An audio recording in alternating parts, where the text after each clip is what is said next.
Hey, kid named Finger, what's up? It's the Culture Detective here investigating your favorite albums. And today I'm going to be doing an album review on the new Drake album. Honestly, Nevermind. So, Drake is a person who needs no introduction.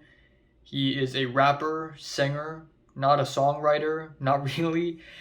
And this is like his seventh studio album. And he has been making music for a very long time, and he has been one of the most popular artists of the last decade, if not the most popular, according to Spotify. But to be honest, for the last half a decade, he hadn't released a single good project. Everything he has released is one dud after another, after another, after another, after another, after another, after another, with Certified Lover Boy being one of his worst projects he had ever released. Just released a couple years ago, I believe. So, yeah, Drake's new album, honestly, Nevermind. Honestly, I didn't really care for it when news came out that he's gonna surprise everybody by suddenly releasing this album at midnight. I honestly didn't even really care all that much. But given that Drake has been putting out one boring trap rap and whiny pop rap album after another, it's time for him to go for a change. So, in order to do that, Drake decides to go house on this album. Drake tries to make house music.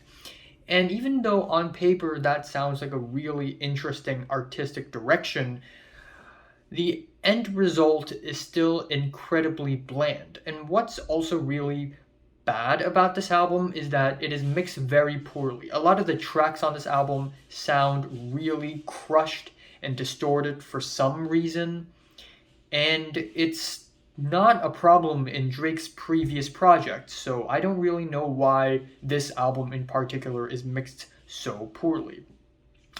Now, the entire first half of Honestly Nevermind pretty much sounds exactly the same, not only musically and instrumentally, but also lyrically. Drake basically whines about the people around him, his relationships. You know, the usual Drake lyrics. Sometimes he goes in diary mode, and it is as you would exactly expect a Drake song to sound like and to be about. Tracks like Falling Back, Texts Go Green, and A Keeper are basically interchangeable. They all sound exactly the same, and it's really boring.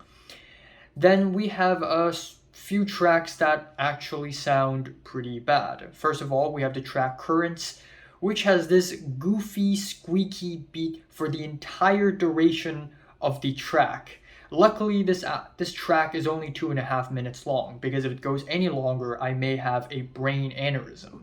And then we have the track Calling My Name, which has one of the funniest beat drops I've ever heard in my life. This track builds up a really, really passionate instrumental in the first half where the vocals and the instrumentals sort of build up in a very angelic and spacey manner, and then suddenly it stops. And then it cuts to this scrawny, boopy ass beat. Boom, boom, boom, boom, boom, boom, boom. And it is hilarious, to be honest. And then we have this vocal bit at the end, which sounds like Frank Ocean singing through a phone. Even though I don't think it's Frank Ocean, it still sounds like that, and it honestly doesn't even sound all that good. The track Sticky has a more energetic performance and a more energetic beat, which is pretty nice, but still in the grander scheme of things, it's still a really boring track.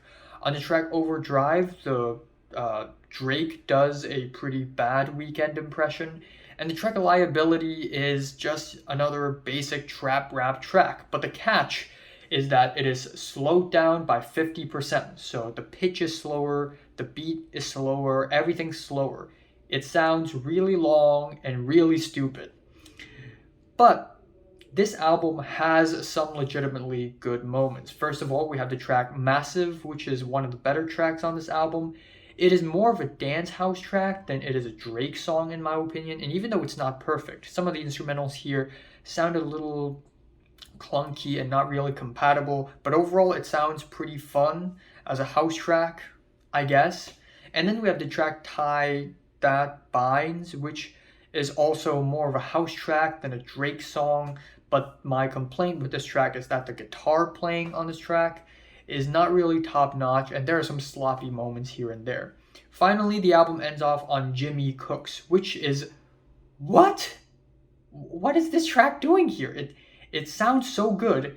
It doesn't even sound like it belongs in this album. It is a trap rap track, but it doesn't sound basic at all. The first half has this really gangsta sounding horn instrumental. It's icy, it's cold, it's catchy as hell. It has a hard hitting trap beat, and Drake sounds awake on this track. He sounds awake.